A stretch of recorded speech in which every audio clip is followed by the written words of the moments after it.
დღეს გადავწყვიტეთ, რომ ჩვენი ეპიზოდი მიუძღვნათ, ასე ვთქვათ, სადღესასწაულო ნუტრიციოლოგიას. არის საუცლებელი, რომ რაიმეზე უარი ვთქვათ სახელმწიფო სუფრაზე, არ ვიშიმშილოთ, უბრალოდ სახელმწიფო სუფრამდე. გამოცდილება, ვისაც კი შეუცვლია ეს მარტივი ცვლილება განხორციელებიან რაციონში თეთრი პროდუქტის, ცეხული მთელმარცვლოვანი პროდუქტით, შეუმჩნევია, რომ ბევრად უფრო ნაკლები ანაყრებს, ვიდრე აქამდე ანაყრებდა. კონკრეტულად ალკოჰოლზე თუ არის კითხვა, ვიტყოდი, რომ პირველი უმნიშვნელოვანესი რამ, რაცაც აი ყველაზე ნაკლები ყურადღება ექცევა ქართულ სუფრაზე, ეს არის წყალი. აი, მივხვდი და ავწიე წინას. მაიონეზი ცალსახად დემონიზებულია, იმაზე მეტად ვიდრე იმსახურებს. არც სამარხო დიეტა, არც წონისკლების დიეტა, არც რაიმე სხვა დიეტა, რომელსაც ასე ვიცავთ, არ უნდა იყოს საწამებელი.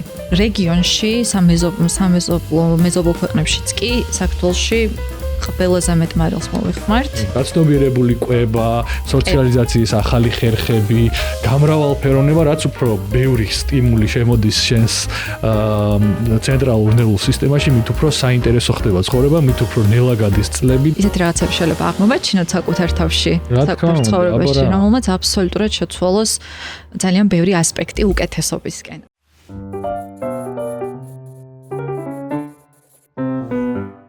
მოგესალმებით, ჩვენ ვიწყებთ ჯანსაღი დიალოგის მორიგი ეპიზოდის ჩაწერას. მოგეხსენებათ, რომ ახლოვდება შობა ახალი წლის პერიოდი, რასაც მოყვება ხოლმე ჩვენი კვებითი რაციონის და რეჟიმის მნიშვნელოვანი ცვლა დღეების და ხანდახან კვირების განმავლობაშიც კი. ჩვენი ორგანიზმი ჭარბად იტვირთება სხვადასხვა ტიპის ცხიმით, ნახშირწყლებით, ესე ვთქვათ, ზედმეტი კალორიებით, შედეგად იმატებს ჩვენი გასტროენტეროლოგიური ჩივილების, სხვადასხვა მწვავე სამედიცინო შემთხვევების რაოდენობა, შესაძლოა გართულდეს სხვადასხვა ქრონიკული გულსიზრდართა ენდოკრინოლოგიური თუ სხვა ორგანოთა სისტემის დაავადებები, ამიტომ დღეს გადავწყვიტეთ, რომ ჩვენი ეპიზოდი მიუძღვნათ, ასე ვთქვათ, სადღესასწაულო ნუტრიციოლოგიას, რომ გავითვალისწინოთ სწორი რეკომენდაციები, დავნერგოთ მართებული პრაქტიკები იმისთვის, რომ ეს ჩემი ჩამოთვლილი რისკები მინიმუმამდე დავიყვანოთ ისე, რომ თან არ დავკარგოთ ეს სადღესასწაულო განწყობა და ხალისი და ამ ყველაფერში დღეს დაგვეხმარება ჩვენი აწ უკვე პოდკასტის ორგზის სტუმარი, ნუტრიციოლოგი სალომე გოგლიძე. დიდი მადლობა სალომე, რომ მოხვედი ჩვენთან სტუმრად. მოგესალმებით, სანდრო, მადლობა მოწვევისთვის. კიდევ ერთხელ. ორგზის ვახსენე, იმიტომ რომ თქვენ უკვე იყავით ჩვენთან სტუმრად თორნიკე მიქიძესთან ერთად, რომელიც ასევე ნუტრიციოლოგი გახლავთ და ახლა ჩემ თავზე ხედავთ ამ ვიდეოს ბმულს, შეგიძლიათ გადახვიდეთ, მოусმინოთ, იქ ნუტრიციოლოგიაზე არის საუბარი უფრო ფართო გაგებით და არა სადღესასწაულო გაგებით, მათ შორის სხვადასხვა ტიპის დიეტებზე, რა მუშაობს, რა არ მუშაობს, კალორიებზე, გაცნობიერებულ კვებით ქცევებზე და ასე შემდეგ, ამიტომ აუცილებლად არ გამოტოვოთ, აქვე მივულოცოთ დამდეგი შობა ახალი წელი ჩვენს სპენელს და მაყურებლებს, უსურვოთ რა თქმა უნდა ჯანმრთელობა პირველ რიგში და მხოლოდ კარგი ამბები 2026 წელს, თუმცა როდესაც სურვილების ასრულებაზე ვლაპარაკობთ, განსაკუთრებით ჯანმრთელობის შემთხვევაში, მხოლოდ ბედიღბალს ვერ მივანდობთ ამას, ჩვენი აქტიური ძალისხმევა საკვანძო მნიშვნელობისაა ამ შემთხვევაში და თუ თქვენს გინდათ რომ მოგვილოცოთ ჩვენ ყველაზე კარგი რაც შეგიძლიათ გაკეთოთ არის რომ გამოიწეროთ ჩვენი არხი, გააზიაროთ ჩვენი ვიდეო, მოიწონოთ ეს ვიდეო, არ მოიწონოთ ნებისმიერი ტიპის აქტივობა, ჩვენთვის არის ბიძგი იმისთვის რომ ნებისმიერი შემდეგი ეპიზოდი იყოს უფრო დახვეწილი და უფრო კარგი და ზუსტი, ასე ვთქვათ, თქვენთვის. კეთილი, სალომე, შეგვიძლია დავიწყოთ ჩვენი ამ საახალწლო ციებ-ცხელების და სუფრის და ამ კერძების და სწორი და არასწორი პრაქტიკების მიმოხილვა. პირდაპირ ამ 31 დეკემბრი და 1 იანვრი დავიწყოთ, ხო? ანუ ახალი წელი ჩვენთან ასოცირდება მხიარულებასთან, ბედნიერებასთან, რაღაცა ხშირად შესაძლებლობის შემთხვევაში ოჯახის ერთობასთან, რაღაცა ახალი ეტაპების დაწყებასთან ცხოვრებაში და ამ ყველაფრის ნაწილი არის ის სიუხვე და ბარაკა სუფრაზე, რაც ხდება ხოლმე თითქმის ყველა ოჯახში ამ პერიოდში, ხო და ასეთი რწმენაც არის, ბედობაც კი გვაქვს, ხო, დღესასწაული, რომ რაც უფრო დახვავებული იქნება სუფრა, მით უფრო ესეთი ბედნიერი და მხიარულებით სავსე იქნება წელი, ეს მომდევნო წელი.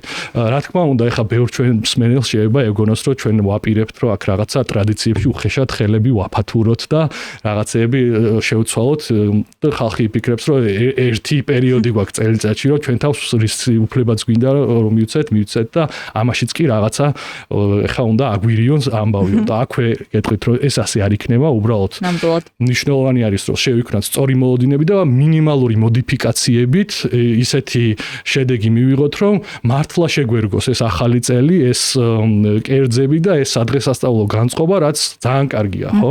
ამიტომ მე ხავე გეუბნებით, რომ ამას ჩვენი გადაცემის განმავლობაში არ ვაპირებთ, ცოტა ხანგრძლივი შესავალი გამომივიდა, ახლა გადმოვალ კითხვით თქვენთან. მოკლედ, ეხლა ჩემთან როგორ ხდება და ჩემ გარშემო როგორ ხდება? 31 დეკემბერს უკვე სამზადისი ფაქტობრივად დასრულებულია, არის რა თქმა უნდა ადგილზე საცივი, გოჭი, ჩურჩხელა, გოზინაყი, ლობიანი ხაჭაპური თავისთავად, იყველი, მხალეული ნიგვზით, კბილეული ნამცხრები, ხო, ალკოჰოლი, თბილისასმელი, ყველაფერი, აი მოკლედ ყველაფერი ერთად პლუს ეს დამახასიათებელი სადღესასწაულო კერძები. და ყველა ელოდება დიდი მოლოდინით და მე მიდის შესევა, რასაც ქვია ამ სუფრაზე და ყველაფრის გასინჯვა ასე შემდეგ და ასე. თუმცა აქ პრობლემა ის არის, რომ ბევრ კერძში და მათ შორის ზოგიერთი კერძი თავისთავად შეიცავს უხვირაოდენობით ისეთი ნივთიერებებს, რომელიც შეიძლება გადამტვირთავი იყოს ჩვენი კუჭნაწლავის სისტემისთვის, ხო, კუჭნაწლავის ტრაქტისთვის. აი პირველ რიგში აი ეს მინდა გავარკვიოთ, რომ რისკები არსებობს, მაგალითად ნიგოზი გამოიყენება ფაქტობრივად საცივშიც, გოზინაყში, ჩურჩხელა, ხო? ნიგოზი ძალიან დომინირებს. აი რა რისკები არსებობს სხვადასხვა ორგანოთა სისტემებისთვის, როდესაც ჩვენ სუფრასთან ვხდებით და ვიწყებთ კერძების მირთმევას. რისკებს რაც შეეხება, შეგვიძლია ვთქვათ, რომ შეიძლება იყოს უბრალოდ გასტროინტესტინული ჩივილები, დისკომფორტი, რომელიც შეიძლება გამოიწვიოს დიდი რაოდენობით საკვების მიღება მერთიანად და ვიცით, რომ სახალხო სუფრა საკმაოდ დახუნძლული არის ცხიმით, დახუნძლული არის ტკბილეულით და დიდი რაოდენობით საკვების მიღებამ შეიძლება ზუსტად ეს დისკომფორტი გამოიწვიოს. რისი პრევენციაც არსებობს, არ არის საუცლებელი, რომ რაიმეზე უარი ვთქვათ სახალხო სუფრაზე, უბრალოდ აი ჩვევების ნაწილი მოვიტანოთ, რომელიც ყველაზე მეტად დაგვეხმარება სახალხო პერიოდში, არ ვიშიმშილოთ უბრალოდ სახალხო სუფრამდე, იმიტომ რომ ძირითადად ასე ხდება და ამის გამოცდილება გვაქვს, რომ აი საღამომდე არავის არ ცალია ერთი რომ საკვები მოამზადოს და რეგულარულად იკვებოს, მით უმეტეს თუ მას პინძელი სახლში ამზადებს საკვებს და რაღაცნაირად ჩვენ ვცდილობთ ხოლმე რომ არ მივერთვათ საკვები, იმიტომ რომ აი საღამოს უფრო გემრიელად გაიშლება სუფრა და მით უმეტეს ესეთ რაღაცებს შევჭამთ, რაც არ გვიჭამია დიდი ხნის მანძილზე, მაგალითად დამახასიათებელი კერძები, რომელიც კონკრეტულად ახალი წლისთვის არის. ახალი წლის მაგიდაზე გვხდება ხოლმე.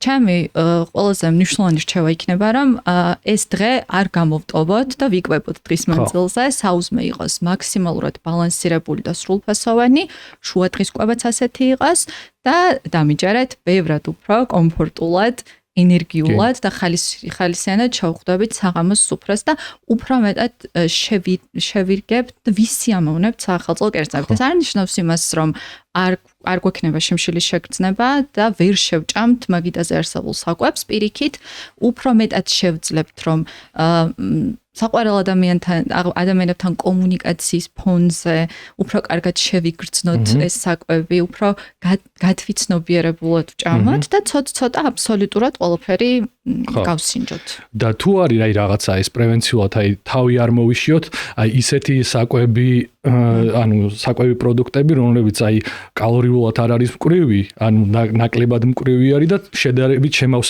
შემავსებელი ეფექტები აქვს, რაც სისავსის შეგრძნებას გაძლევს და თან არ არის კალორიულად დატვირთული. არაჩვეულებრივი ბალანსირებული თეფშის მეთოდი არსებობს, რომელიც აი ამ კითხვებს ძალიან კარგად გასცემს პასუხს. ვეცადოთ, რომ აი ეს პირველი ორი კვება მინიმუმ რომელიც აი საღამოს სუფრამდე იქნება იყოს ამ ბალანსირებული თეფშის პრინციპის მიხედვით აწყობილი. ვეცადოთ რომ ჩვენს კერძში ან თეფშზე 1/13-ზე მინიმუმ ან 1/9-ზე იყოს გადანაწილებული ხილი და ბოსტნეული, ერთ დარჩენილ 1/4-ზე გადავანაწილოთ მთელმარცვლოვანი ბურღულეული, მაგალითად დილით ეს შეიძლება იყოს ცეხვილი ტოსტის პური ან შვია თელმარცვლოვანი და დარჩენილ თეფშის 1/4-ზე გადავანაწილოთ ცილა და ცოტა რძის პროდუქტი. მაგალითად, დილის შემთხვევაში, საუზმის შემთხვევაში ეს იქნება ყველი და კვერცხი, ან შეგვიძლია მიწისთხილის კარაქიც ჩავრთოთ. შუა დღის შემთხვევაში შეიძლება იყოს ეს ოსპიან ლობიო, ქათმის ხორცი ცილის ნაწილში და ვეცადოთ, რომ დავაბალანსოს თეფში. რის საშუალებას გვაძლევს ეს? ეს გვაძლევს იმის საშუალებას, რომ უჯრედისი და ცილა მივიღოთ დიდი რაოდენობით. ცილა ყველაზე მეტად გამოყოფს ჩვენს ნაწილში დამანაყრებელ პეპტიდებს და ჰორმონებს და უჯრედისიც ამ ნაწილს ეხმარება, ანუ სისავსის შეგრძნებას გვაძლევს. თეთრზე უჯრედისის წყარო რა არის ხო? ეს არის ხილდაბოსნეული, ეს არის ცეხვილი პური და ცეხვილი მთელმარცვლოვანი ბურღულეული და ეს არის მცენარეული ცილის წყაროები, რომელიც აღნიშნა შუადღის ნაწილში, აი ოსპიდალობიო მაგალითად. აი განსხვავებით ამ გადამუშავებული ნახშირწყლებისგან ხო ესეთ თეთრი ფქვილისგან გაკეთებული პური რომელიც დანაყრების შეგრძნება საერთოდ აი მაგიტო არის ხოლმე ხალხო რომ აი პურს რამდენიც გინდა რომ ჭამრო არ განაყრებ მარტო პურს რო ჭამრა ანუ ეს ცილას უფრო აქვს ხო ეს დამანაყრებელი მთელმარცვლოვან პურს მაგალითად ცეხვილ პურს თეთრ პურთან შედარებით მნიშვნელოვნად მეტი უჯრედისი და ცილა აქვს იმიტომ რომ გარსი აქვს შენარჩუნებული ამ მთელმარცვლოვან პურს და ხორბალი არის სრული, როდესაც მისგან მიიღება ფქვილი, რომლისგანაც მერე მზადდება პური. შესაბამისად, ეს ცილაც და უჯრედისიც უფრო კარგად განაყრებს და გამოცდილება, ვისაც კი შეუცვლია ეს მარტივი ცვლილება განხორციელებიან რაციონში თეთრი პროდუქტის, ცეხვილი მთელმარცვლოვანი პროდუქტით შეუმჩნევია, რომ ბევრად უფრო ნაკლები ანაყრებს, ვიდრე აქამდე ანაყრებდა. თუმცა მარტო ეგეც საკმარისი არ არის, მართლმნიშვნელოვანია ბალანსირებული თებშის პრინციპი, რომ ამ მთელმარცვლოვან პურთანაც იყოს რამე ცილის წყარო და იყოს აი ეს ხილბოსნეულის ნაწილი, რაც არ უნდა გამოგვჩეს. თან სადეს დაფქვილისგან გაკეთებული ხო რამდენად კალორიულად უფრო მკვრივია ასეთი პური ამ სრულმარცვლოვან პურთან შედარებით, ხო? აი, კალორიები ამ შემთხვევაში მნიშვნელოვანი არის, რამდენადაც სტრუქტურა, რომელიც განაყრებს და რაღაცნაირად აღარ განდომებს, რომ მეტი ჭამო, რაც საბოლოო ჯამში კალორიებსაც გიზოგავს რა. და ისანამ აი პურზე კიდე ერთი პატარა კითხვა, აი ხშირად არის ხოლმე, რომ აი შავი პური უფრო სასარგებლოა ვიდრე თეთრი, აი ამ ფერების მიხედვით პურებს შორის არის რამე ფუნდამენტური სხვაობა? ფერებს არ უნდა მივაქციოთ იმდენად ყურადღება, რამდენადაც შემადგენლობას, ანუ ფქვილს უნდა მივაქციოთ ყურადღება, რომელი ტიპის ფქვილისგან არის გამომწვარი. ზოგადად ხარისხებად იყოფა ფქვილები, უმაღლესი ხარისხი, ძირითადად და ცეხვილი ფქვილი, მეორე ხარისხის ხორბლის ფქვილი და ცეხვილი ფქვილი. უმაღლესი ხარისხი ასოცირდება რა თქმა უნდა საუკეთესოსთან, მაგრამ აი ხორბლის შემთხვევაში არ ნიშნავს საუკეთესოს, ხორბლის შემთხვევაში ნიშნავს, რომ უმაღლეს დონეზე არის დამუშავებული, ანუ ეს კანი უმაღლეს დონეზე აქვს გაცლილი და ამიტომაც არის უმაღლესი ხარისხის ხორბლის ფქვილი თეთრი. ყოველთვის უნდა მივაქციოთ ყურადღება შემადგენლობას, რომელი ტიპის ფქვილისგან არის გამომწვარი, აი უკან წვრილად რო აწერია ხოლმე პურებს, იმას უნდა მივაქციოთ ყურადღება. იქ თუ წერია, რომ უმაღლესი ხარისხის ხორბლის ფქვილისგან არის გამომწვარი და პური არის შავი, ანუ ნიშნავს, რომ რაღაც აქვს დამატებული, რაც ფერს უცვლის. ძირითადად ეს არის ხოლმე ძალიან პატარა რაოდენობით ჭვავი, მოხალული, რომელიც ფერს უცვლის, მაგრამ რეალურად რის გამოც ვიტულობთ შავ პურს, რომ ცეხვილი იყოს, ცეხვილი არ არის. თუ შემადგენლობაში წერია, რომ ცეხვილი ფქვილისგან არის გამომწვარი, ანუ ეს ის პურია, რომელიც ჩვენ გვჭირდება. და 100%-ით ცეხვილი ყოველთვის, რა თქმა უნდა, ჯობს, იმიტომ რომ ნიშნავს, რომ მთელი ფქვილი, რომლისგანაც გაკეთდა პური არის მთელმარცვლოვანი. კეთილი. აი კიდე აი თავიდანით ის დავიწყეთ, ხო, ეს სისავსის შეგრძნება, რამდენად მნიშვნელოვანია და რო არ მოვიშიოთ თავი, განსაკუთრებით იმის გამო, რომ თვითონ საახალწლო ღამეს ჯერ ოჯახში მე როგორც წესი მე სხვაგან მიდიან ხოლმე, ან შენთან მოდიან სტუმრები კიდე და კიდე გრძელდება სუფრა მე მეორე დღეს. ანუ ამას ყოველთვის თან ახლავს ალკოჰოლის მიღება, ხო? ალკოჰოლის მიღებასთან ერთად კონტროლი კვებაზე მცირდება და პლუს ეს რეჟიმი ირევა, ნაბახუსებზე კონტროლი ასევე დაკარგული არის და თან ამ დროს შენ სულ ან სტუმრად ხარ, ეს დღეების განმავლობაში იწელება, ხათრიც ერთვება, რომ ბებოც გეტყვის ეს გამისინჯენათ, ესავი გეტყვის მე ეს ჩემი გოზინაყი გამისინჯემო, ერთი-ორი ჭიქა დაგვილია ასე შემდეგ და ანუ ეს შეიძლება გაგრძელდეს ნათლისღებამდე რა, მოკლედ. ნახევარ-თვაზე მეტხას, ხო? 20-იან რამდე, ხო? ასეთ შემთხვევაში, ანუ აქ ალკოჰოლი, აი თვითონ ალკოჰოლთან დაკავშირებით, ხო? აი რა შეგვიძლია გავითვალისწინოთ, ასე ვთქვათ, რომ აი ეს კონტროლის ისინი არ დაუკარგოთ რა. კონკრეტულად ალკოჰოლზე თუ არის კითხვა, ვიტყოდი, რომ პირველი უმნიშვნელოვანესი რამ, რაცაც აი ყველაზე ნაკლები ყურადღება ექცევა ქართულ სუფრაზე, ეს არის წყალი. აი, მივხვდი და ავწიე წინას. აი დიდი ბოთლით მიმზიდველად დამდგარი წყალი, რომელიც სხვათა შორის ძალიან ბევრ სუფრაზე არ არის ხოლმე. ძირითადად არის ტკბილი გაზიანი სასმელი და არის ალკოჰოლი. წყალი რაღაცნაირად ჩამალული არის ხოლმე ამ ტკბილ სასმელში, ან საერთოდ არ არის. და ეს რა თქმა უნდა აძლიერებს როგორც ტკბილი სასმელების დალევის ჩვევას იმ სუფრასთან, ისე ალკოჰოლის დალევის ჩვევასაც და პლუს ალკოჰოლთან ერთად სითხის მიღება, ანუ წყლის დალევა უფრო სწორად, ვიცით რა ყველაზე კარგი გზაა მეორე დღეს ნაბახუსავისგან თავი რო ავირდოთ, იმიტომ რომ ხო დეჰიდრატაციას იწვევს და ერთ-ერთი ფაქტორი არის ხოლმე რა თქო გქონდა მეორე დღეს თავი. ამიტომ ამ ხრივად ძალიან დაგვეხმარება. თან შარდენი ალკოჰოლი კიდევ უფრო მეტ დეჰიდრატაციას იწვევს და კი, ზუსტად. და კიდევ აი ტკბილ სასმელებზე გავმახვილებ განსაკუთრებულ ყურადღებას ამ ნაწილში ძალიან ხშირად გვინდა წყალი რეალურად და ან საჭმელს ვჭამთ, ან ტკბილ სასმელს ვსვამთ, იმიტომ რომ შევივსოთ აი ეს წყლის მოთხოვნილება, როდესაც სუფრასთან ვზივართ. ამიტომ მისაყოლებლად რომ სვავენ ხოლმე ალკოჰოლს დაყოლებული ტკბილი სასმელი. კი, ზუსტად და გაუკვირდება ალბათ ძალიან ბევრ ადამიანს, ვისაც არ მიუქცევია აი სუფრაზე წყლის დადგმისთვის ყურადღება, ალბათ გაუკვირდება რამდენად სწრაფად დაილევა წყალი სუფრაზე. ხო, და რაც შეეხება ამ უკალორიო ტკბილ სასმელებს, რა, ანუ ეს ხელოვნური დამატკბობლების მქონე სასმელებს, რომელსაც იდენტური გემო არ აქვს, რაც იმ სასმელებს, რომელსაც რეალური კალორიების შემცველი ნახშირწყლებია, ხო? ანუ ეს რამდენად კარგი ალტერნატივა არის ამ შემთხვევაში, იმიტომ რომ ამაზე არის ხოლმე რომ კი იმას კალორიები მეტი აქვს, მაგრამ აი ეს რაღაცა კონკრეტული ლიმონადი, რომელსაც კალორიები არ უწელია, ისეთი რაღაცეები აქვს დამატებული, რომ ის კიდევ უფრო უარესი არის ჯანმრთელობისთვის და რამდენად ეს რეალურია. ეხლა ამ ეტაპზე რა დამატკბობლებიც არის და გამოიყენება და FDA-ის მიერ დამტკიცებული არის, ყველა არის უსაფრთხო რეალურად. ამიტომ თუ ამ ხრივ არის კითხვა, შეუძლიათ რომ მიიღოთ. რა თქმა უნდა, წყალს არ ანაცვლებს, არ არის ისეთი იდეალური ვარიანტი როგორც წყალი, მაგრამ კი. იმას ჯობია. იმას ჯობს კი. ტკბილ შაქრიან სასმელს ჯობს. ამ კონტროლის ნაწილზე რო დავჭეთ, აი კიდე აი ეს ხათრი, აი ეს კვებითი რეჟიმის დარღვევა, აი ამის კარგად გასაკონტროლო თან ახალი წელი რაღაც კაი პერიოდია იმისთვის, რომ სწორი პრაქტიკები დაიწყო ახალი წლიდან, ხო, აი мотиваციისთვის კაი დრო არის, რომ აი 2026 წლიდან დავიწყებ ამას და რატომაც არა იმითი, რომ ჯანსაღი კვებით დაიწყო მაგალითად, ან რაღაცა თავშეკავებით, ან კვებითი რეჟიმის ჩამოყალიბებით, ხო? აი ამ გაწელილი სუფრების და გაწელილი დღეების განმავლობაში როგორ დავიზღვიოთ თავი იმისგან, როგორ შევიქმნათ ეს ბარიერი, როცა არ გვინდა რომ ვჭამოთ, არ ვჭამოთ და ვთქვათ უარი და ასე შემდეგ. ანუ გაცნობიერებული კვების ვისაც უკვე დანერგილი აქვს იმის შენარჩუნება როგორ უნდა მოხდეს, ან ვისაც არ აქვს როგორ უნდა დანერგოს აი ამ პერიოდში. შენარჩუნება ვინც იქიდან დავიწყოთ, რომ ვისაც დანერგილი აქვს სავარაუდოდ უფრო ნაკლებად გაუჭირდება შენარჩუნება, იმიტომ რომ დანერგვა ნიშნავს ჩვევების გამომუშავებას, იგივე ჩვევები შეგვიძლია გავიმეოროთ სახელმწიფო სუფრაზეც, როგორც ვთქვით, ანუ არ ვიშიმშილოთ სუფრამდე და სუფრაზეც ქართული სამზარეულო მოგვეხსენება საკმაოდ მდიდარი არის მცენარეული პროდუქტით.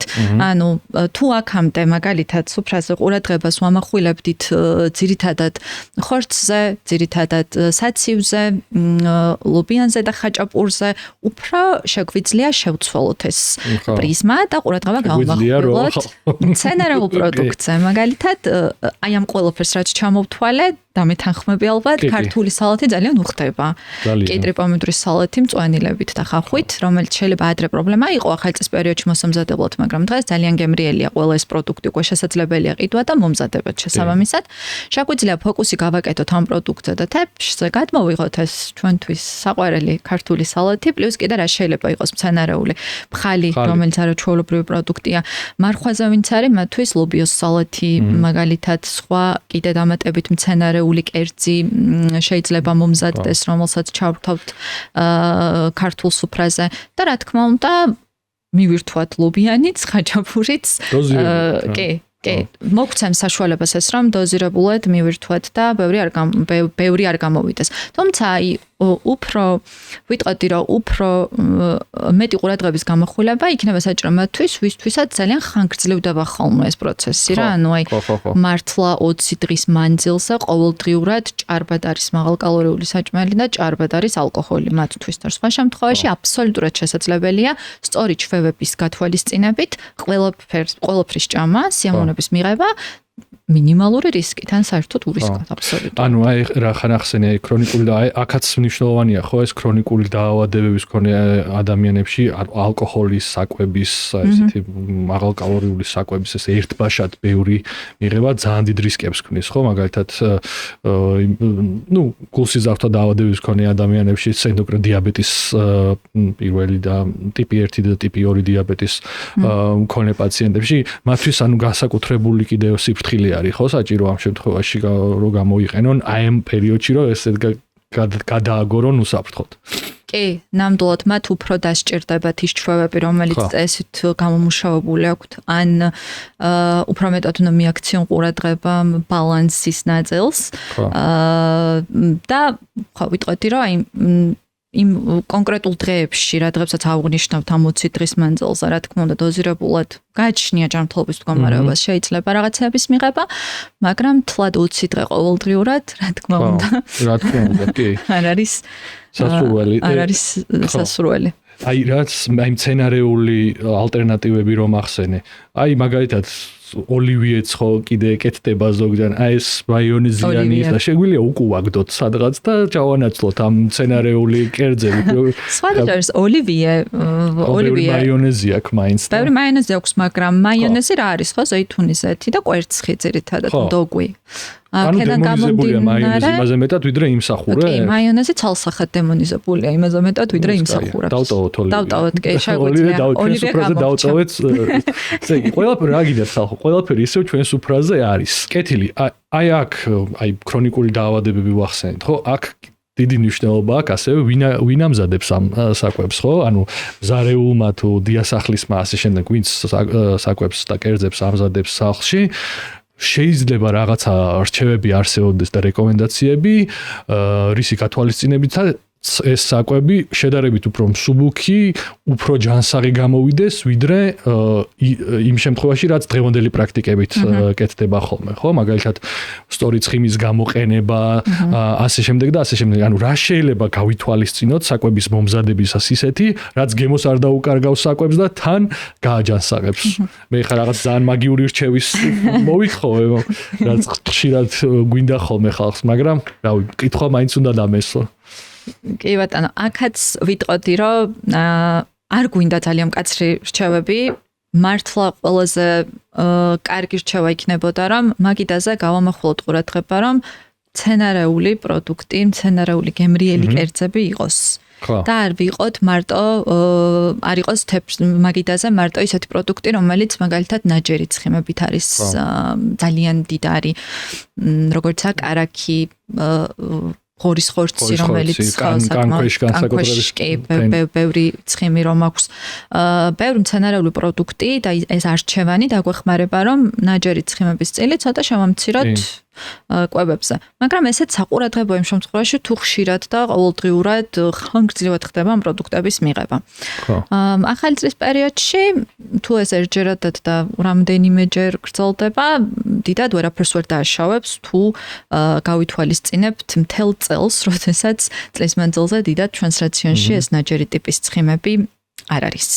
და ერთადერთი რაც შეგვიძლია რომ ვურჩიოთ, იქნება ეს, რომ მაქსიმალურად გავამახვილოთ ყურადღება და შემოვიტანოთ მეტი მცენარეული პროდუქტი ჩვენს ყოველდღიურ ჩვენს სახალწო სუფრაზე. კი, და ეს სახალწო სუფრის მოდიფიკაციაც რატო აი ტაბუ ხო არ არის, ხო შეგვიძლია შეხა თან უფრო იაფიც ჯდება ვიდრე ჩვენი ეს გოჭები და ასე შემდეგ და ეს პრობლემაა ხო ხელმისაწვდომობაც ხა იმის გამო რომ ხათრი და რომ იყოს სტუმარი რომ მოვა არ იფიქროს რომ ჩვენ რაღაცა გვაკლია და ამ რაღაცა იმის ტრადიციების გამო ადამიანები იმაზე მეც იხდიან საკუთარი ჯიბიდან ხანდახან ვიდრე აქვთ რომ არ გამოჩნდეს ცუდად რომ რაღაცა აკლია და ნუ ეს სასირცხვილო ამბავად იქნება და არა და უფრო ჯანსაღი და უფრო იაფი ალტერნატივები გვაქვს, რომელთაც შეგვიძლია შევავსოთ ჩვენი სუფრა.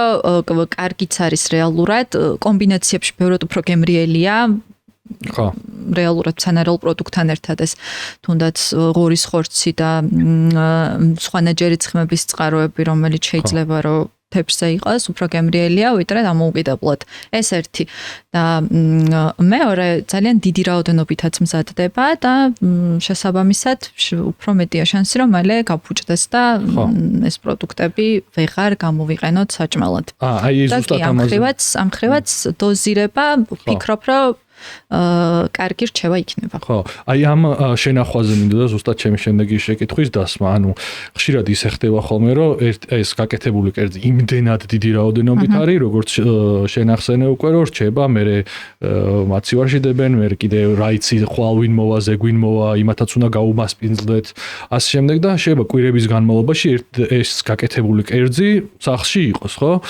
ამ შემთხვევაში აი საკვების უსაფრთხოებაზე უფრო გადავდივარ რა, არ ვიცი რამდენად მოგემართება ეს კითხვა, მაგრამ სწორი პრაქტიკები საკვების შენახვისთვის ზოგი მათ შორის ინახავს შობას ხსნილია, ხო? მოგეხსენა ქრისტეშობის მარხვა მთავრდება 6 იანვარს, 7-ში უკვე ხსნილია, ზოგი შობამდეც კი ინახავს, თუ ახლიდან არ აკეთებენ ამ საკვებს, იმდენი არის დაგროვილი და მე უკვე ეს დამარხულები ხალხი ამ კერძებს მიირთმევს, ხო? აი შენახვის სწორი ფორმები რა არის საახალწლო კერძებს ზოგადად ხო კერძების და საახალწლოს მათ შორის. პირველად დავიწყებ მაგიდიდან. მაგიდაზე რამდენი ხანი თავს საკვები. ხო.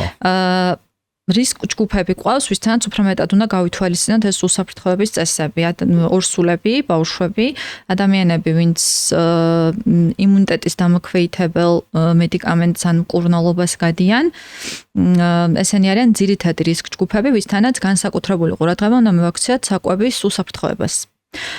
მაგიდაზე მაგალითად 2 საათზე მეტხანს თუ დევს საკვები, ის ასეთი ადამიანებისთვის განსაკუთრებით უკვე ითვლება საკვებად, რომელიც აღარ უნდა მიირთვან. ამიტომ ჯობია რომ მალე შევინახოთ საკვები მაცივარში, თუ გვინდა რომ მეორე მესამე დღეს გამოვიყენოთ. გააჩნია საკვების ტიპს, მაგრამ მაცივარში ხელმეორედ გამოსაყენებლად განსაკუთრებით ასეთი რისკ ჯგუფი პაციენტებისთვის 48 საათია, მაქსიმум 24-48 საათი შეიძლება შევინახოთ და გამოვიყენოთ 72 საათით. მეტი შეიძლება გარკვეული საკვები პროდუქტები, მაგრამ საშუალოდ ამდენი. რაც შეეხება 7 რიცხვისთვის საკვების შენახვას, შეგვიძლია თავისუფლად გავყინოთ, ანუ მოვამზადოთ და გავყინოთ, კი, რომელსაც აუცილებლად მაცივარში გავალღობთ და არა გარეთ, ხშირად გარეთ ალღობენ ხოლმე საკვებს, რაც რისკებს უზრდის, რა თქმა უნდა, თუ თუნდაც პირდაპირ მიირთმევა ესეთი საკვები, მაცივარში უნდა გავალღოთ, ან თუ ისეთ საკვებია, რომელსაც შეგვიძლია რომ გავალღოთ ტექნოლოგიების მეშვეობით, ის ტექნოლოგიაც ისეთი უნდა იყოს, რომელიც მორგებულია გალღობაზე. ანუ გალღობის ფუნქცია, მაგალითად, რომელსაც გამოვიყენებთ. და ისიც ჩვეულებრივ, როგორც ახალი მომზადებული საჭმელი, ისე უნდა მივხედოთ, ანუ დაახლოებით 2 საათზე მეტხანს არ გავაჩეროთ გარეთ და მაცივარშიც დაახლოებით ასე საშუალოდ 48-72 საათი გააჩნია საკვებს. ოკეი. და მომარხულე ადამიანები რა ხან ვახსენეთ, ალბათ აქაც ძალიან მნიშვნელოვანი არის გავითვალისწინოთ ეს სწრაფი ცვლილება რო ხდება, ხო? ფაქტობრივად ერთ თვის განმავლობაში მეტის არის ეს მარხვა და უცებ ამ მცენარეული საკვებიდან, ლობიო, ასე შემდეგ პარკოსნებიდან უცებ იცვლი და გადადიხარ რაღაცა ცხიმებზე, ხო? მათ შორის ნაჯერ ცხიმებზე იტვირთება ორგანიზმი, ხო? ხორცის ცხოველური პროდუქტები რძის ნაწარმი ასე შემდეგ, ანუ ნებისმიერი ალბათ სწორი რეკომენდაცია იქნება რომ ვთქვათ, რომ ნებისმიერი ესეთი რადიკალური ცვლილება ერთი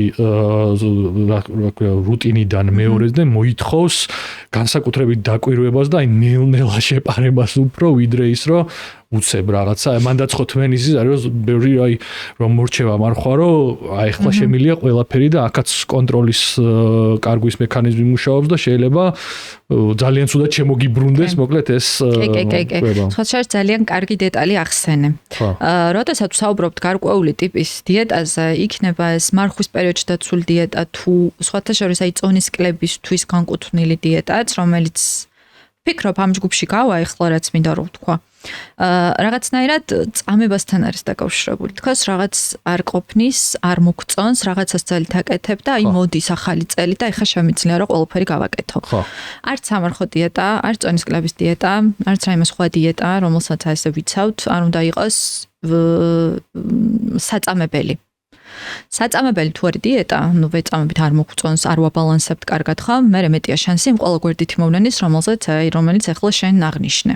არა მარტო მოკლე პერსპექტივაში, გასტროინტესტინული ჩივილების თვალსაზრისით, არამედ შორ პერსპექტივაშიც, ანუ ამან შეიძლება გამოიწვიოს ის, რომ მართლა 20 დღე ერთი თვე ადამიანი ყოველდღიურად საკმაოდ დიდი რაოდენობით მაღალკალორიულ საჭმელს მიირთმევს და ეს მერე აისახება ჯანმრთელობის პრობლემებში. ხედავთ რა, იმიტომ რომ აი საახალწლო პერიოდი ზოგადად აი სადღესასწაულო პერიოდები, ზუსტად ასეთი პერიოდებია, როდესაც ადამიანები სხვათა შორის იკრებენ იმ კილოგრამებს, რომელიც იქამდე დაკარგეს. ამიტომ აი, როდესაც საუბრობთ სადღესასწაულო პერიოდის სუფრებზე და კვებაზე, ბევრად უფრო უკან უნდა წავიდეთ და იქიდან დავიწყოთ მართვა. ანუ თუ ადამიანს ქონდა საკმაოდ ამკრძალველი დიეტა, რომელიც მას არ მოწონდა, იქნება ეს დაბალკალორიული თუ მთლიანად მცენარეული, მეტია შანსი, რომ ჭარბად მიიღოს საახალწლო სუფრაზე საკვები და მერე ეს ჭარბი კვების ეპიზოდები გახანგრძლივდეს. მაგრამ თუ ის დიეტა, რომელსაც იქამდე იცავდა, იქნება ეს მარხვა, თუ იქნება დონისკლების დიეტა, იყო მისთვის კომფორტული და გემრიელი, რაც აბსოლუტურად გაკეთებადი კი არ არის, ეს ასეც უნდა იყოს. ნაკლებად ექნება მერე მოთხოვნილება, ასეთი გაძლიერებული მადა საახალწლო პერიოდში საკვების მიღების. როგორ უნდა მოვახერხოთ ეს? აი მარხვის პერიოდში ვიტყვი ყველაზე ხშირად დაშვებულ შეცდომას, რაც მერე მადას აძლიერებს. ვთქვი, რომ ცილა არის ყველაზე ძლიერი კომპონენტი, რომელიც ნაწლავებში ამ დამანაყრებელ პეპტიდებს და ჰორმონებს გამოყოფს. მარხვის პერიოდში ჩემი პრაქტიკიდან, აი რასაც მე ვხედავ პაციენტებში, ძირითადად ჭამენ ხოლმე ბოსტნეულს, რომელიც უსახამებლო ბოსტნეულს, მაგალითად აჯობსანდალის სახით, სალათების სახით, რაღაც კერძების სახით და აქცენტი არის ხოლმე ბურღულეულზე და კარტოფილზე, მაგალითად პური, მაკარონი, წიწიბურა და შეიძლება აი ეს ორი ჯგუფი საკვების იყოს მათი ძირითადი მთელი დღის კვება. არ არის ხოლმე გამახვილებული ცილებზე ყურადღება. რეალურად ცილა ყველა კვებასთან უნდა იყოს დილით და შუადღესაც საღამოსაც. შესაბამისად ეზრდებათ შიმშილის შეგრძნება. და ეს არის ხოლმე ერთ-ერთი მთავარი განმოპირობებელი ფაქტორი, რომ მერე გაძლიერებული არის მადა უკვე მარხვის პერიოდში. ამიტომ ჩემი რეკომენდაცია იქნება, რომ მთელი ამ მარხვის პერიოდში ყურადღება მივაქციოთ თითოეულ თებშის ბალანსს. თუ ხვდებით, რომ დღის ბოლოს გვშია, კვება და არ იყო კვება რეგულარული დილით შუადღეს საღამოს, გავამახვილოთ ყურადღება რეგულარულობაზე. დილით შუადღეს საღამოს +1-2 ხემს საშუალოდ ასე სჭირდება ადამიანს. თუ მაინც რეგულარული კვების ფონზე ადამიანს შიმშილის შეგრძნება აქვს საღამოს, თითოეულ კვებას მიაქციოს ყურადღება, რომელიმე საკვებ ჯგუფს ხო არ აკდებს. მაგალითად, მარტო ხილი ჭამა, ან მარტო ბოსტნეული და პური ჭამა. ხომარ ჩავრთოთ რაიმე ცილის წყარო და უნდა ჩაირთოს კიდეც რაიმე ცილის წყარო იმისთვის რომ ეს დანაყრების შეგრძნება გაყვეს. კეთილი.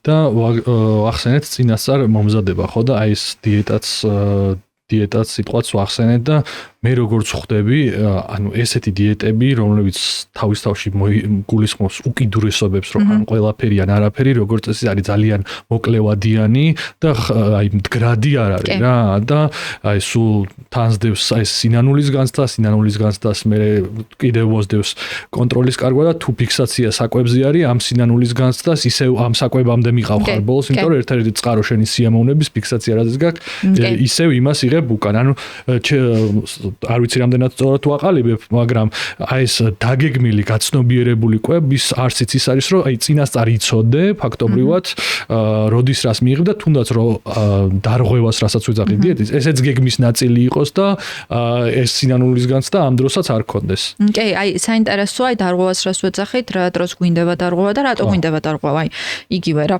რადგან მაგალითად მარხვის პერიოდი თუ არ არის დაბალანსებული, დაბალკალორიული დიეტა თუ არ არის ადამიანისთვის ასევე დაბალანსებული და არ არის გემრიელი, ორივე გემრიელი უნდა იყოს. დღის მანძილზე არ არის სწორად გადანაწილებული საკვები ჯგუფები, მეტად გვინდება გარკვეული საკვები პროდუქტები, რომელიც ან არ იყო ჩვენი დიეტის ნაწილი და შეიძლება აბსოლუტურად რა ყოფილიყო, ან იმიტომ გვინდება, რომ უბრალოდ არ მივიღეთ ადეკვატური რაოდენობით ის ნივთიერება, რომელიც შეგვეძლო რომ მიგვაღო თითოეულ კვებაზე. ამიტომ გვინდება რაღაც ზოგს ტკბილი უნდება, ზოგს ცხიმიანი უნდება, ზოგს მარილიანი უნდება გაჩნი ადამიანს რა უყვარს. და რის მოთხოვნილება აქვს. და მე გვინდება რომ რაღაცა დავარღვიოთ, ან cheat day, პოპულარული cheat day, იმ დღეს მივიღოთ ყველაფერი, რაც გვიყვარს და ვერ ვიღებთ მთელი კვირის მანძილზე. ბალანსირებული კვება ძალიან იდეალურია იმ მხრივ, რომ მრავალფეროვნების საშუალებას გვაძლევს. ხო. ანუ ფაქტიურად გვეუბნება, რომ შეგვიძლია არაფერზე არ ვთქვათ უარი. აბსოლუტურად შესაძლებელია, აქედანვე კიდევ ერთხელ ცოტა ბოლო პერიოდი არის უკვე ახალი წელი მოდის აგერიქით კვირაში, მაგრამ მაინც ვთქვათ, რომ აბსოლუტურად შესაძლებელია, რომ თუნდაც აქამდე ვინც ცავდა დიეტას, ის დიეტა იყოს ბალანსირებული, გემრიელი და შერჩეული ზუსტად ისე, როგორც მოწონს ადამიანს, რომ ზუსტად ეს შეგრძნებები არ გაუჩნდეს, რომ ძალით იცავს დიეტას, ვაიმე როდის მორჩება, რომ ხა გემრიელად ვჭამო ახალი წლის პერიოდში. ანუ შენარჩუნებადი იყოს ხანგრძლივად, იმიტომ რომ არაფერს არ იკლებ, უბრალოდ შეიძლება ულუფის ზომას იკლებ, თორე ანუ მრავალფეროვნებას არ აკლებ შენ რეცეპტორებს. კი, არ აკლებ და პირიქით თუ აქამდე არ იყო მრავალფეროვანი და ის იყო მიზეზი იმის, რომ ჭარბი რაოდენობით ადამიანი კალორიებს იღებდა, ახლა პირიქით შემოტანილია საკვები ჯგუფები, რომელიც გეხმარება რომ დანაყრდე. და კარგად იყო. იგივე ის ბალანსირებული თაფშის პრინციპი, რასაც ვსაუბრობთ. კეთილი, მომარხულე ადამიანები ვახსენეთ და მათი კვებითი რაციონი გავს, ან უნდა გავდეს წესით ვეგანების და ვეგეტარიანელების კვებით რაციონს, ხო? რა ალტერნატივები შეიძლება წარმოვიდგინოთ საახალწლო სუფრაზე ადამიანებისთვის, რომლებიც მარხულობენ, არიან ვეგანები, ვეგეტარიანელები, მათი საახალწლო სუფრა როგორ უნდა გამოიყურებოდეს სადღესასწაულო განწყობის თანხლებით, ასე ვთქვათ რა, მის დაკარგვის გარეშე. ჩამნაცვლებლები ჩემი საყვარელი სოიოს გოჭი. თემა. სხვათა შორის სოიო ძალიან კარგად გამოსადეგი პროდუქტია, რომლისგან ძალიან ბევრი რამის მომზადება შეიძლება. უბრალოდ საქართველოს სამწუხაროდ ისეთი მარტივად ხელმისაწვდომი არ არის, როგორც შეიძლება ეს სხვა განვითარებულ ქვეყნებში იყოს. გულისხმობ მაღაზიებში სიტყვაზე ტოფუ, რომელიც შეგვეძლო ძალიან აქტიურად გამოგვეყენებინა ახალ პერიოდში. თუმცა ხელმისაწვდომი რა თქმა უნდა არის, იყიდება და კარგი ცილის წყარო არის, რომლითაც შეგვიძლია ჩავანაცვლოთ, კი, სოიოს ყველს ეძახიან, რომლითაც შეგვიძლია რომ ჩავანაცვლოთ ცილის ნაწილი ჩვენს საახალწლო სუფრაზე, ლობიო, რომელიც ასევე აქტიურად შეგვიძლია გამოვიყენოთ, ჩვენი კულტურის ნაწილია, ლობიოსგან შეიძლება სალათი მომზადდეს, კლასიკური ლობიოს კერძი, ვინიგრეტი არის ესეთი სალათი, რომელსაც გამოიყენება ლობიო, რომელიც ოლივიეს კრაუსი, რომელსაც მაიონეზი არ აქვს, ხო, ეგ და მარი მეტი და ასე. წითელია უფრო წითელ ფერებში, სხვათა შორის ძალიან მრავალფეროვანი სალათი არის და ხშირად არის ხოლმე საახალწლო სუფრაზე. ლობიო სხვათა შორის ძალიან ბევრ კერძს უხდება და შეგვიძლია რომ აქტიურად გამოვიყენოთ. ესეც ცილის ნაწილში. სხვა პარკოსნებიც ალბათ, ხო? კი, სხვა პარკოსნებიც, ოსპიც შეგვიძლია ჩავრთოთ, ოსპისგან და სოიოსგან, ბარდისგან ძალიან ბევრი ალტერნატივა კეთდება გემოების თვალსაზრისით. მოხდო არ ვიცი ამდენად პარკოსნებში არ გადის თუ გადის ხო ხუდოც ასე. შეიძლება მიქსებით გაკეთება ბევრი ხორცის ალტერნატივის მაგალითად და მომზადდეს კერძი. რეცეპტები ძალიან ბევრია, თუმცა ხო ძირითადი ცილის წყაროები რომ ჩამოვთვალოთ ამ ნაწილში იქნება სოიო, იქნება უსპი, ლობიო, მუხუდოში იმდენი ცილა არ არის როგორც ამ პირველ რამდენიმეში, მაგრამ მაინც არის, შეგვიძლია მიწისთხილი დავამატოთ რაციონს, მიწისთხილი სხვათა შორის კარგი ცილის წყაროა. თხილეული, თესლეული, ხალი მარხვის პერიოდში კარგი პროდუქტია, რომელიც შეუძლიათ რომ მიიღონ ლობიანი, რომელიც ასევე სამარხო პროდუქტია. ხო.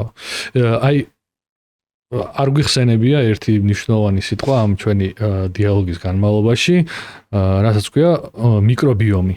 ხო, ადამიანის მიკრობიომი, ნაწლავური მიკროფლორა, ასე ვთქვათ, ჩვენ იცით რომ ორგანიზმში ყავს არა მხოლოდ მტერი ბაქტერიები, არამედ მეგობარი ბაქტერიები ტრილიონობით, ასე ვთქვათ, რომელიც გვეხმარება ერთის მხრივ იმაში, რომ ზღუდავს პათოგენური ბაქტერიების გამრავლებას, მეორე მხრივ საჭმლის მონელებაში და ასე შემდეგ. ახალი წლის პერიოდში ჩვენ ვიღებთ ხშირად ერთი და იგივე ტიპის საკვებებს, რაც მიკრობიომის ან მიკროფლორის დარღვევა შეიძლება უწყობდეს ხელს, იმიტომ რომ ამ მიკროფლორის შემადგენელ ბაქტერიებს ხო თავისი საკვები ჭირდებათ. მაგალითად, ბოჭკოვანი საკვების ნაშთი შეიძლება იყოს მათთვის საკვები, ხო? და ეს ბოჭკოვანი საკვები სიმწერე გვაქვს ხოლმე როგორც წესი ამ საახალწლო სუფრებზე, ანუ რა ემართება ჩვენ მიკრობიომს და როგორ შეიძლება ხელი შეუწყოთ მის აღდგენას, ასე ვთქვათ, ამ საახალწლო პერიოდის გადაგორებასთან ერთად. ან ისე ვქნათ, რომ საერთოდ არ დაგვერღვეს.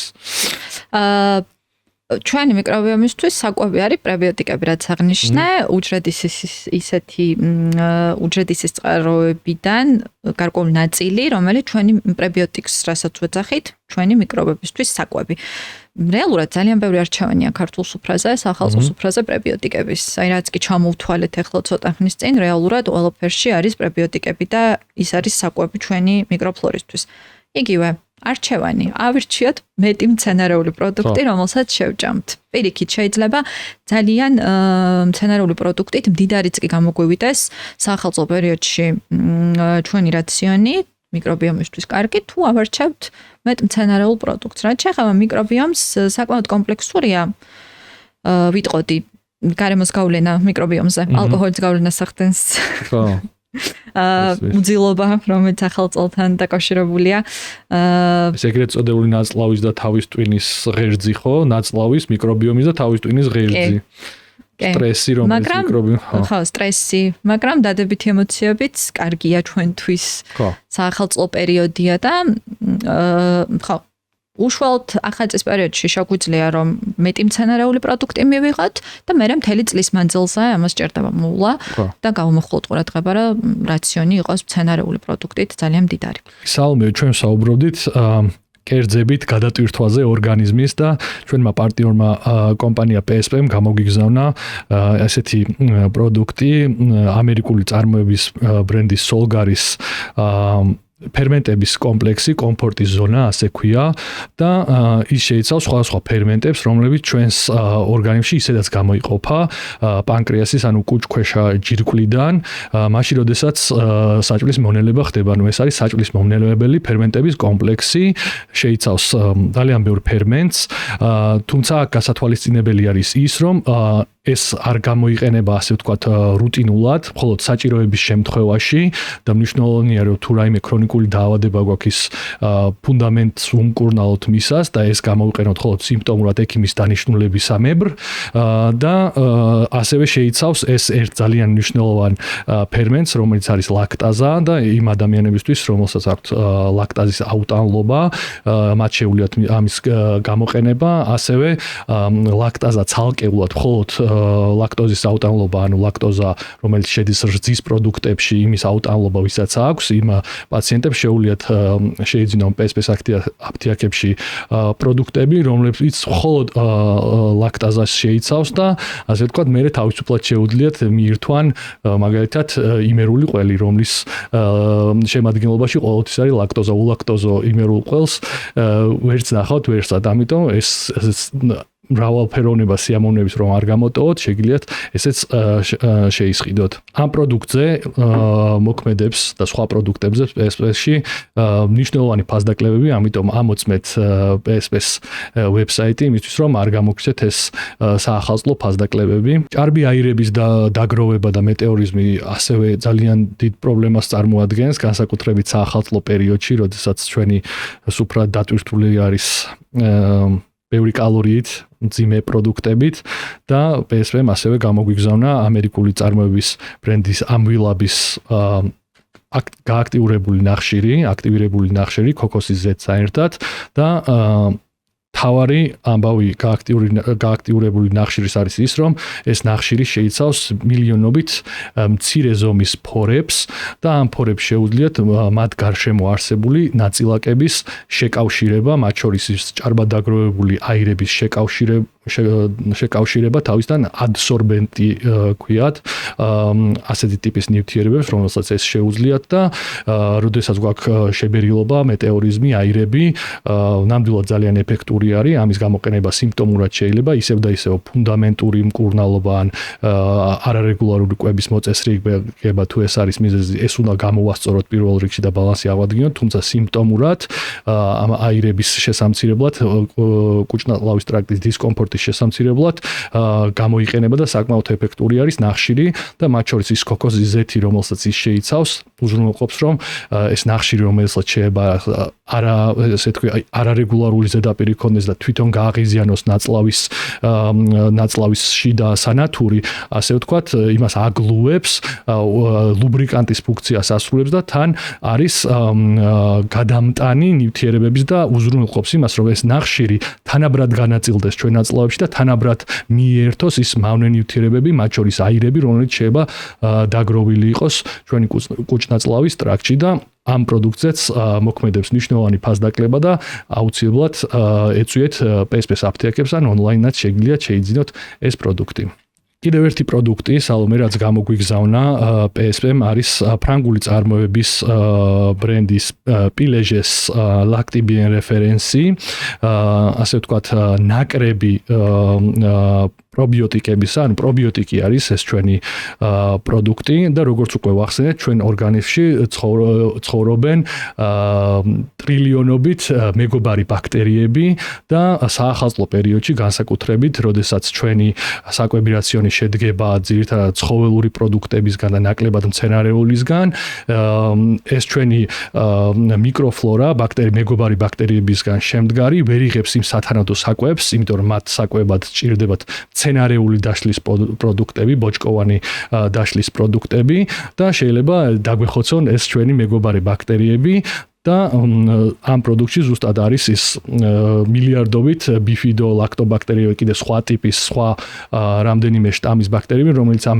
მიკროფლორის აღდგენას უწყობს ხელს და შესაბამისად უწყობს ხელს იმას, რომ არ გავრცელდეს პათოგენური მიკრობები ჩვენს ორგანიზმში, იმიტომ რომ რაც უფრო მეტი არის ნორმალური და მეგობარი ბაქტერია, მით უფრო ნაკლებია რისკი იმისა, რომ პათოგენური ბაქტერია გამრავლდეს, ასევე ხელს უწყობს საკვების მონელებაში, ანუ ეს ჩვენი მეგობარი ბაქტერიები აკეთებენ ფერმენტაციას იმ საკვები პროდუქტებისა და ნივთიერებებისას, რომელიც ჩვენ ორგანიზმში ხდება და მონელებაში გვიწყობენ ხელს. ასევე ჭარბია მტკიცებულებების რაოდენობა და მზარდია მტკიცებულებების რაოდენობა, რომელიც გვეუბნება, რომ ამ ბაქტერიების დაშლის პროდუქტი, მათ შორის მოქმედების პროდუქტი შეიძლება იყოს ნეირომოდულატორები და მოქმედებდნენ ასევე ჩვენი სტრესის ფაქტორებზე, ანუ მიკროფლორის მრავალფეროვნება ჩვენს ბუნება-განწყობილებებაზეც ახდენს გავლენას და აუმჯობესებს, რასაც თანამედროვე მტკიცებულებები გვეუბნება. ეს პროდუქტიც შეგიძლიათ შეიძინოთ PSP-ს აფთიაქებში და ამ Lactibien რეფერენსზეც მოქმედებს მნიშვნელოვანი ფასდაკლება. კეთილი. აქვე შეიძლება ესე ვთქვათ პირდაპირ ჩვენ დღევანდელ თემას არ ეხება, მაგრამ არ შემიძლია არ კითხო, ან როგორი არის ტრადიციული სადილი, ხო? ანუ არის ასახემსებელი, მე არის თავარი კერძი და ბოლოს დესერტი. და იდეაში ხო რაღაც თავარი კერძი ქვია იმას, რომელიც არის ნუტრიენტულად უფრო მდიდარი უნდა იყოს და უნდა ამთავრებდნენ მსუბუქად და რატომ არის ყველა კულტურაში თითქმის დესერტი ბოლო ეტაპი, რომელიც შეიძლება ყველაზე უფრო კალორიული იყოს იმ სამი კერძიდან, რომელიც შენ მიიღე მანამდე. ძალიან კარგი კითხვაა და სხვათა შორის მაგაზე არ მიფიქრია. მეც ეხა ის არის რა, სპონტანურად გამიჩნდა ეკითხვა, რატომ დესერტი ბოლოს? სავარაუდოდ იმიტომ რომ ბევრი არ მივირთვათ. და ვეცად იქ არ ვიცი, სავარაუდოდ კარგი გზა ყოველ შემთხვევაში რა, დესერტი ბევრი არ მივირთვათ, მით უმეტეს ახლა დესერტები, ძირითადი დესერტები რაც არის ნამცხრები, როგორც ასეთი ნუტრიენტულად მდიდარი არ არის, ანუ უჯრედის ცილა ნაკლებად არის ხოლმე შიგნით, რა სპეციალურად თუ არ დავუმატეთ, უჯრედის ცილა შიგნით ფაქტობრივად არ არის და ძალიან მარტივია რომ ბევრი ვჭამოთ, არ დაგვანაყროს, მე კიდე მოგვინდეს იგივე დესერტის ჭამა. და ამიტომ ეს წინ აპეტაიზერის და ძირითადი კერძის პრინციპი გვეხმარება, რომ ის ცილა უჯრედის საკვები ნივთიერებები მივიღოთ და მერე ცოტა დესერტი დავაყოლოთ, რაც ნორმის და ბალანსის და ადეკვატური დოზით მიღების საშუალებას მოგვცემს.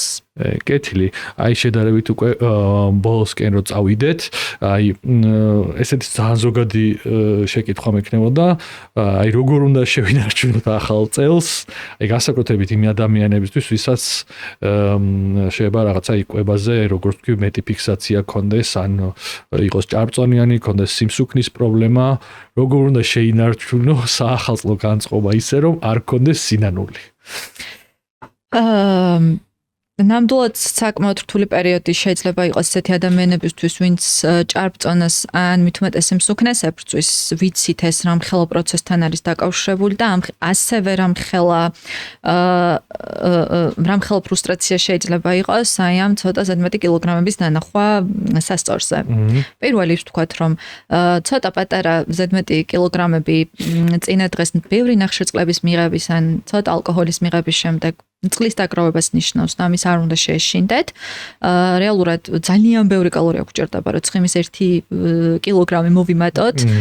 თუმცა აქ ის იმითაც არ დავამშვიდოთ ხალხი და არ ვთქვათ, რომ თუ ეს გადაჭარბებული კალორიების მიღება ყოველდღიურად 1 თვის მანძილზე ყოველდღიურად არ გამოიწვევს აი ამ ცხიმის მასის მატებას, მაგრამ ხო, ამის არ შეეშინდეთ ერთხელ ან ორჯერ სასწორზე ცოტა ზედმეტი კალორიების დანახვა, ეს ძირითადად არის ხოლმე სითხით დაგროვებით გამოწვეული და ეს რა თქმა უნდა გამოვა ორგანიზმიდან ძალიან მარტივად და ასევე ისიც ვთქვათ, რომ როდესაც საქმე ბალანსირებულ კვებას ეხება და თუნდაც წონის კლების პროცესს ეხება, ჩვენ გვაინტერესებს მთელი წელი მაგალითად, ხო, აი წლის მანძილზე ადამიანი როგორ იკვებება, ანუ გვინდა რა 80%-ში კვება იყოს ბალანსირებული და მიზანზე ორიენტირებული.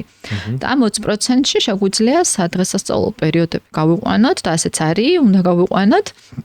სადაც შეგვიძლია რომ სიამოვნება მივიღოთ და როგორც თქვი, თუ აი ამ გზაზე არის ადამიანი წონის კლების პროცესში, ან სიმსუქნის გამო, ან ჭარბი წონის გამო, მართლა გამახვილოს ყურადღება, რამდენად მოწონს თავის დიეტა, რასაც იცავს და ჩვევები აქვს თუ არა გამომუშავებული. ეს ძალიან დაეხმარება თვითონ აი ამ პერიოდში, სადღესასწაულო პერიოდში და ნაკლებ მაფრუსტრირებელი და შემაშინებელი იქნება, როდესაც ზუსტად ეცოდინება რა უნდა გააკეთოს. კი და ძალიან სამწუხაროა ეს კვებითი ჩვევები არ არის ჩვენთან ინსტიტუციონალიზებული, ანუ ნაკლები ყურადღება ექცევა ფორმალურ საგანმანათლებლო სივრცეში, ანუ ეს ხო რეალურად ეს ჩვევები რაც უფრო ადრე ყალიბდება, მით უფრო მდგრადია რა, ეხლა ჩემ ასაკში რაღაც ახალი ჩვევის მყარად ჩამოყალიბებას ბევრად დიდი ძალის ხმევა ჭირდება, ვიდრე როდესაც 10 წლ და 15 წლისას გაქვს ეს ნასწავლი, რა თქმა უნდა. და გარემო გაქვს შექმნილი რეალურად იმისთვის, რომ ეს ჩვევები გამოიყენო. 100%. თან ანუ აქ კიდე რაზე მინდა გამახვილება ყურადღებას, რომ იმაზე რომ ახალგაზრდა ასაკის ადამიანებს ხშირად რომლებსაც არც წონის პრობლემა აქვთ მაგალითად და ასე შემდეგ რაღაცნაირი განცდა აქვთ რომ არც უსწავლიათ სწორი უბრალოდ ბუნებრივად ეს ხდება რომ ანუ ნორმალური წონის ფარგლებში არიან არანაირი შეზღუდვები არ აქვთ და მერე დროთა განმავლობაში ჩვენ მეტაბოლური რაღაცა დონე როცა ნელდება სიჩქარე სწრაფად იწყებენ წონის მატებას არ აქვს ჩვევები გამომუშავებული როგორ უნდა შეაქციონეს უკან ასე შემდეგ ანუ თუ ხო ახალგაზრდა ასაკი და სიგამხდრე ასე ვთქვათ არ ნიშნავს имас რომ არავის არ უწყებული და ასე შემდეგ სულ ასე იქნება ხო ამიტომ გაცნობიერებული კვება არის იმ ადამიანებისთვისაც ვისაც ერთი შეხედვით დღეს არ აქვს პრობლემა კი ნამდვილად მით უმეტეს თუ გავითვალისწინებთ საქართველოს სტატისტიკას სადაც მართლა კატასტროფული მდგომარეობა გვაქვს სიმსუქნის და ჭარბწონიანობის ეს იმდენად რეალურია ყველასთვის როგორც არ ვიცი. ძალიან. ამიტომ არის მართლა ყველაზე მნიშვნელოვანი დღევანდელი გაიდლაინები სიმსუქნის და ჭარბწონის მართვის. თლიანად მომართული არის ჩვევების ცვლილებაზე. ხო. ანუ ბიჰევიორული წონის კლება, იმიტომ რომ ვიცით დღეს კვლევებით ეს ცალსახად მიბმული არის ჩვევებთან. ჩვევები თუ არის გამომუშავებული სწორი, რაც იბადება და ჩნდება ბალანსირებულ კვებაზე ცოდნიდან, ხო, მაშინ პრევენცია შესაძლებელია ამ პრობლემის რა მარტივი ანუ არ არის ესეთი რთული ბალანსირებული და ჯანსაღკვება როგორც გქონია და ყველაზე მთავარი რთულზე მეტად ალბათ უგემური პირველი რაც გონიათ ხოლმე და დიეტებთან რაც ასოცირდება არის უგემურობა და რაღაცების აკრძალვა და იმიტომაც რაღაცა დღეს ყველა პასუხი ჩემიც იყო ისეთი რომ აი არ გვჭირდება მართლა არ გვჭირდება რა არაფრის აკრძალვა არ გვინდა რამის აკრძალვა პირიქით გვინდა მრავალფეროვნება და გვინდა ჩვევები სწორი ჩვევები. რომელიც კი ყველა სიტუაციაში ძალიან გვეხმარება. რაღაც განსაკუთრებული ხო არ გვჭირდება რა ვაკეთოთ რა, ან რაღაცაზე უარი ვთქვათ. კი, და სტატისტიკა ვახსენე და ეს მართლაც ესეა ხო, ანუ არაგადამდები დაავადებები არის 93% შემთხვევებში ადამიანის სიკვდილობა გამოწვეულია არაგადამდები დაავადებით და არაგადამდები დაავადება ხო უკვე შედეგია რაღაცის, აქ იგულისხმება ტიპი 1, ტიპი 2 დიაბეტი ხო, კიბო, გულსის ძარღვთა დაავადებები, ჰიპერტენზია, ფილტვის ქრონიკული ღვიძლის გაცხიმოვნება, უამრავი ქრონიკული დაავადება, რომელიც არის არაგადამდები და სიკვდილობის 93%-ს ეს იწვევს. 100 წლის წინ პირიქით იყო მაჩვენებელი, ხო? ეს ერთის მხრივ პროგრესის მანიშნებელი არის, რომ ადამიანები გადამდები დაავადებებით უფრო და 35 წელი იყო საშუალო სიცოცხლის ხანგრძლივობა დაახლოებით 150 წლის წინ სოფლიოში, მაგრამ მეორეს მხრივ ამაზე მეტი დატვირთვა წამოვიდა ეხლა, რომ ეს არის შედეგი ცხოვრების წესისა, ხო? ძილი, დაბალანსებული კვება, ალკოჰოლის მიღება, სიგარეტის მოწევა, ფიზიკური აქტივობა, ანუ ეს ხუთეული რაც ახლა ჩვენ ვახსენეთ, ეს არის მთავარი განსაზღვრელი იმისა, რამდენ ხანს იცხოვრებ და რა ხარისხის ცხოვრება გექნება, ხო ასე? და სხვათა შორის ის ცოცხლის ხანგრძლივობაზე ვთქვათ ისიც, რომ ახლა ისეთი ტენდენცია, რომ აი წინა თაობაზე ახალი თაობების სიცოცხლის ხანგრძლივობა შეიძლება უფრო ნაკლები იყოს, ვიდრე წინა თაობები ზუსტად აი ამ მიზეზებით. რომ არაგადამდები დაავადებები ძალიან დიდი პრობლემაა. კი, და აქვე ერთი რაც ადრე ასე არ იყო. აი რო ვახსენეთ უფრო საკვების ჯანსაღად მომზადების ნაწილი, მარილიც ისიც რო შევზღუდოთ, მე მგონი კარგი არჩევანია. საქართველოს არაჩვეულებრივი შენიშვნაა, იმიტომ რომ მარილი საქართველოს რეალობაში არის უდიდესი პრობლემა. ანუ რეგიონში, მეზობლ ქვეყნებშიც კი საქართველოში ყველაზე მეტ მარილს მოვიხმართ. დაახლოებით 15 გრამს თუ არ ვწდები. კი, რაღაცა მე მგონი კიდე უფრო მეტს, ანუ დაშვებულ ზღვარზე 3-ჯერ მეტს, ანუ 5 გრამი არის დღიური ნორმა. და მოვიხმართ 3-ჯერ მეტს. და 5 გრამი არის ერთი ჩაის კოვს ისე რომ ავიღოთ და თითი რო გადაუსვათ, რაც დარჩება ეგ. და კიდე უფრო პრაქტიკულად რომ განვსაზღვროთ, დაახლოებით 2 ნაჭერი პური. 2 ნაჭერი. ხო, ეს ყველაზე რთული განსაზღვრია, ხო? ოღონდ ეს კი რთული განსაზღვრია, დაახლოებით 0.8-დან 1.2 გრამამდე 2 ნაჭერი პური. პლუს ამას დავამატოთ კიდე ყველი, რომელიც აღმოჩნდა, რომ ძალიან რძის პროდუქტი ზოგადად საქართველოში ძალიან ჭარბად მოიხმარება, ანუ ნორმაზე, რა ვიცი, 200% ნორმის. დავამატოთ ყველი, რომელიც კი ძალიან მარილიანია, ძირითადად უმარილოც კი ძალიან მარილიანია. ანუ უკვე საკვები პროდუქტები, რომელსაც ჩვენ ვერ ვაკონტროლებთ და გარეთყიდულობთ, უკვე მარილით არის ძალიან მდიდარი. კი. და თან ეს რაც თქვიეს უცხოური მონაცემებია საქართველოს შეიძლება ცოტა მეტი იყოს კიდე მარილის შემცველობა, შეიძლება უკვე გარედან ნაყიდ პროდუქტებში აჭარბებდა 3-5 გრამს. და ჩვენი რჩევა იქნება, რომ რაც შეიძლება შევამციროთ მარილის მოხმარება სახლის პირობებში, რაც შეიძლება ნაკლები გამოვიყენოთ მარილი, რაც შეიძლება სახლში მომზადებული საკვები მივერთვათ, იმიტომ რომ გარეთ არ ექცევა ყურადღება მარილის მოხმარებას, თან გამდინარე იქიდან რომ აი ერის დონეზე ბევრ მარილს მოვიხმართ მოსახლეობა. ჩვენი გემოვნების რეცეპტორები მიჩვეულია ბევრ მარილს, ამიტომ გარეთ რასაც ვჭამთ, იმაში არის ბევრი მარილი და კიდევ უფრო მეტად ეჩვევა ჩვენი რეცეპტორები ბევრ მარილს და ნაკლებ მარილიანს, ნაკლები არომატით აღვიქვამთ, ამიტომაც არის რომ ყველა ორგანიზაცია, ვინც კი საკვებს აწარმოებს საკვებს ბევრი მარილით. ამიტომ არის ერთადერთი ყველაზე კარგი გამოსავალი დღევანდელ ქართულ რეალობაში, რომ მომზადოთ საკვები სახლში და ვაკონტროლოთ მარილის რაოდენობა. რაც შეეხება გემოს არ შეშინდეს არავის გარკვეული პერიოდის მერე ეჩვევა ნაკლებ მარილს კი და იგივე არომატით აღვიქვამთ საკვებს. ჩემ დაუსმელ შეკითხვას გაეცი ამით პასუხი, აი ფიზიკური აქტივობა რა ხან ვახსენეთ, ხო? ეს ახალი წელი ჩვენთან აი ქრისტიანული სამყარო ვავიღოთ, მეტი აი ეს სუფრის ნაწილი უფრო შობაზე მოდის ხოლმე, სხვა ანუ ეს კათოლიკური ქრისტიანული სამყაროს ქვეყნებში, ხო? ჩვენთან უფრო ახალ წელს უკავშირდება ეს სუფრა, ბევრი კვება, ასე შემდეგ, ასე რაღაცა საქეიფო სადღესასწაულო შობაზე, შობა რელიგიური და ცალსახად რელიგიური დატვირთვა არის და იქ რაღაცა საქეიფო დღესასწაულად არ აღიქმება, ხო? ალკოჰოლით ნაკლებია. აი აქ რამდენად მნიშვნელოვანი არის თვითონ გართო და რატო ვახსენებ ამას, ახალი წელი სხვა ესეთ ქვეყნებში აღნიშნება ხშირად გარეთ, მაგალითად, რაღაცა თავშეყრის ადგილებში, ბევრი არის ასეთი ქალაქებში, სადაც აქცენტი კერძებზე კი არ არის, უფრო ფიზიკურ აქტივობაზე უფრო არის აქცენტი და აი ეს რამდენად ისეთი რეკომენდაცია ექნებოდა, რომ ჩვენი საახალწლო ღამე თუ მეორე დღე ბედობა ასე შემდეგს როცა ვკეფოთ, ფიზიკური აქტივობა ცეკვა რაც ჩვენი კულტურის განუყოფელი ნაწილი არის, ჩავრთოთ ამ ჩვენი დღესასწაულის პარკლებში.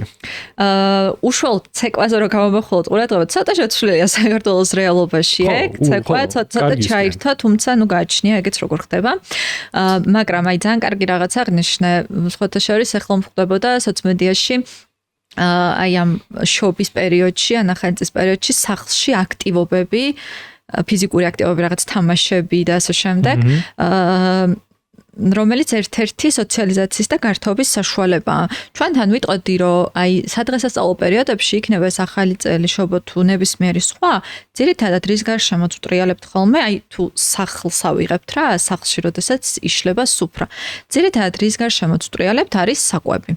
ანუ როგორც ასეთი სახლში სხვა აქტივობა, რაშიც შეიძლება რომ ფიზიკური აქტივობაც იყოს ჩართული, ის რაც სოციალიზაციაში დაგვეხმარება, ნაკლი არ გვაქვს რა.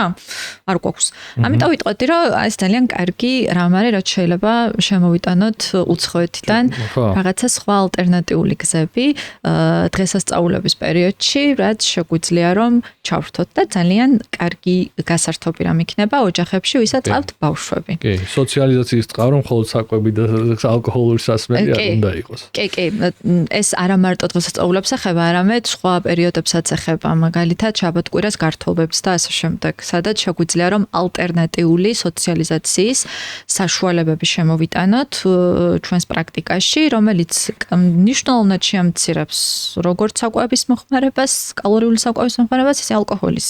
ხო, სიამოვნების წყარო გაცილებით მეტია, ვიდრე მხოლოდ და მოსაბეზრებელიც არის ხო რაღაც დონეზე, რომ აი ესეთი ფიქსაცია, მასე რა ქვია, ხო, ალკოჰოლზე ან ისეთ რაღაც ნივთიერებებზე, რომელიც შენ ცნობიერებას გინდა თუ არ ცვლის, იმიტომ რომ ეს მდგრადიც არ არის და ხანგრძლივიც არ არის, ხო, როდესაც შენ თუ რაღაცა ხელოვნური ნივთიერებების გარეშე ვერ შედიხარ იმ მდგომარეობაში, რომელიც შენ სიამოვნებას განიჭებს, ძალიან საზიანო შეიძლება აღმოჩნდეს ეს შენი ჯანმრთელობისთვის ძალიან ადრეულ ასაკში. ძალიან სწორი შენიშვნა არის, მით უმეტეს, როდესაც არაჯანსაღჩვევებზე ვამახვილებთ ყურადღებას და კვებაზე ვამახვილებთ ყურადღებას, სალსახად ემოციური რამ არის კვება. კავშირში ემოციებთან მნიშვნელოვანი ნაწილია ყოველთვის ჩვენი შეკრების და დღესასწაულების, მაგრამ ცალსახად პრობლემები იქნება, როდესაც ეს არის ხოლმე ჩვენი ერთადერთი განტვირთვის და სოციალიზაციის გზა. ბევრად უფრო კარგი შედეგებია და ბევრად უფრო გავაკონტროლებთ ამ ნაწილს, თუ პარალელური სხვა სოციალიზაციის და ემოციებთან გამკლავების გზები გვექნება და ეს გზები, რა თქმა უნდა, მნიშვნელოვანია იყოს ჯანსაღი, მაგალითად ფიზიკურ აქტივობასთან დაკავშირებული. ხო, გეთანხმები აბსოლუტურად.